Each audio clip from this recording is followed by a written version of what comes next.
मुस्तफ़ा आमिर कत्ल केस में अदाकार साजिद हसन के बेटे साहिर हसन की गिरफ्तारी के बाद पाकिस्तान शोबिज इंडस्ट्री की एक बड़ी अदाकारा का नाम भी सामने आ गया है। ये अदाकारा जहां पाकिस्तान शोबिज इंडस्ट्री में नंबर 1 की सीट पर बराजमान है, वहीं सोशल मीडिया पर भी इनकी फैंस की तादाद पाकिस्तान की तमाम अदाकाराओं में सबसे ज्यादा है। ये अदाकारा कौन है और इनका मुस्तफ़ा कत्ल केस में गिरफ्तार अदाकार साजिद हसन के बेटे के साथ क्या ताल्लुक है, और अब मुस्तफ़ा कत्ल केस में इस अदाकारा का नाम क्यों लिया जा रहा है, आज की वीडियो में इस हकीकत से आपको आगाह किया जाएगा। लेकिन वीडियो मुकम्मल देखने से कबल मेरा चैनल सब्सक्राइब कीजिए। मैं हूं शगुफ्ता बलोच और आप देख रहे हैं मेरा यूट्यूब चैनल मेरा जहां।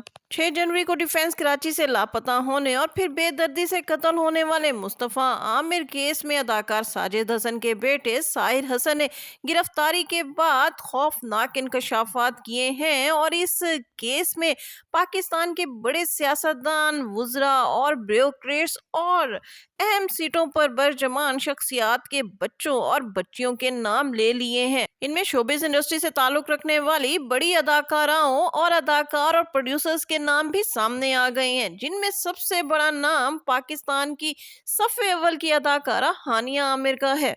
पुलिस तहकीकात में साहिर हसन के फोन का जो फ्रांजिक हुआ है, इसमें हानिया आमिर का नंबर कई बार सामने आया है। आखिर हानिया आमिर ने साहिर हसन से किस लिए राब्ता किया है? पुलिस का कहना है कि शायद हानिया आमिर ने भी ड्रग की सप्लाई के लिए या फिर ड्रग की वसूली के लिए साहिर हसन से राब्ता किया हो। इस हवाले से अब अदाकारा को भी तफ्तीश में लिए जाने का इम्कान है। साहिर हसन ने अपने ड्रग्स के कारोबार के लिए पुलिस तहकीकात में खौफनाक इंकशाफात किए हैं। साहिर हसन का कहना है कि वो पिछले 2 साल से एक ऐप के जरिए ड्रग का कारोबार कर रहे थे और इन 2 बरसों के दौरान वो तकरीबन 24 से 30 करोड़ की ड्रग फरोख्त कर चुके हैं। साहिर हसन का कहना है कि वो ऐप के जरिए अपने क्लाइंट्स को ड्रग जो है वो बेचा करते थे। इन वसूल करने वाले ड्रग्स में यूनिवर्सिटी के बच्चे बच्चियां भी शामिल थी, जबकि शोबिस की कई अदाकाराएं, प्रोड्यूसर्स और अदाकार भी ड्रग की वसूली के लिए इनसे राब्ते में रहते थे। यही वजह है कि पुलिस को शक है कि हानिया आमिर का नंबर कई बार साहिर हसन के फोन में आया है और हानिया आमिर साहिर हसन से कई बरस से राब्ते में है। पुलिस को शक है कि शायद हानिया आमिर ड्रग्स के कारोबार में साहिर हसन की मदद कर रही हों या फिर उनके प्रोफेशनली कोई ताल्लुकात हों, क्योंकि साहिर हसन पेशे के एतबार से मॉडलिंग भी करता है। लेकिन साहिर हसन ने पुलिस तहकीकात के दौरान इस बात का एतराफ़ किया है कि वो गुज़श्ता 13 बरस से ड्रग का इस्तेमाल कर रहा है और 2 साल से वो ड्रग के कारोबार से वाबस्ता है। अब मुस्तफ़ा कत्ल केस से साहिर हसन का क्या ताल्लुक है और इस केस में साहिर हसन को क्यों गिरफ्तार किया गया है, तो इस हवाले से पुलिस तहकीकात में जो बात सामने आई है उसके मुताबिक मुस्तफ़ा आमिर अपने कत्ल से 2 रोज़ कबल साहिर हसन के घर गया था और इससे ड्रग भी खरीदी थी और यही ड्रग लेकर वो अरमगान के घर गया था।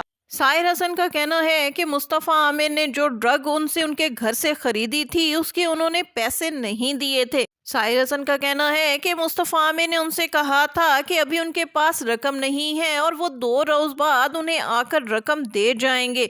साहिर हसन के मुताबिक मुस्तफ़ा आमिर के कत्ल के बाद अरमगान खुद उनसे ड्रग की वसूली के लिए उनके घर आए और उनके घर वालों स्पेशली उनकी बीवी से बदतमीज़ी की और कहा कि साहिर से कहो कि वो जल्दी से बाहर आए और मेरा काम करे। साहिर हसन के मुताबिक मुस्तफ़ा आमिर के कत्ल के बाद अरमगान 2 मरतबा उनके घर आया और ड्रग लेकर गया। पुलिस तहकीकात में साहिर हसन ने इस बात का इंकशाफ किया है कि वो कैलिफोर्निया से ये ड्रग मंगवाया था और इसमें पाकिस्तान की 2 कोरियर कंपनियां उसका साथ देती थीं। अदाकार साजिद हसन के बेटे का कहना है कि यूनिवर्सिटी के बच्चे बच्चियां और कॉलेज के जो लड़के लड़कियां हैं वो ऐप के जरिए उन्हें वीड्स का ऑर्डर देते थे और वो कोरियर कंपनियों के जरिए इन लड़के लड़कियों को वीड सप्लाई किया करते थे। साहिर हसन ने अपनी पुलिस तहकीकात के दौरान इस बात का इंकशाफ भी किया कि इनके क्लाइंट की तरफ से जो भी रकम आती थी वो उनके वालिद के मैनेजर के अकाउंट में आती थी। यही वजह है कि अदाकार साजिद हसन के मैनेजर को भी इस केस में शामिल तफ्तीश करने का फैसला कर लिया गया है। साहिर हसन से कोरियर कंपनियों के जरिए ड्रग लेकर फरोख्त करने वालों में پاکستان کے بڑے بڑے خاندانوں کے بچوں کے نام سامنے آ گئے ہیں۔ ان میں سابق میئر کے بیٹے، ایک DIG کا بھتیجا اور ایک سیاستدان کی بیٹی اور دیگر بچیوں کے نام بھی شامل ہیں، جبکہ کئی ڈائریکٹر، پروڈیوسر، اداکار اور اداکاراؤں کے نام بھی سامنے آ رہے ہیں، جن تک تفتیش کا دائرہ کار بڑھایا جا رہا ہے۔ اس کے ساتھ ہی شگفتہ بلوچ کو اجازت دیجیے۔ ویڈیو پسند آئے تو اسے لائک کیجیے، شیئر کیجیے اور میرا چینل لازمی سبسکرائب کیجیے۔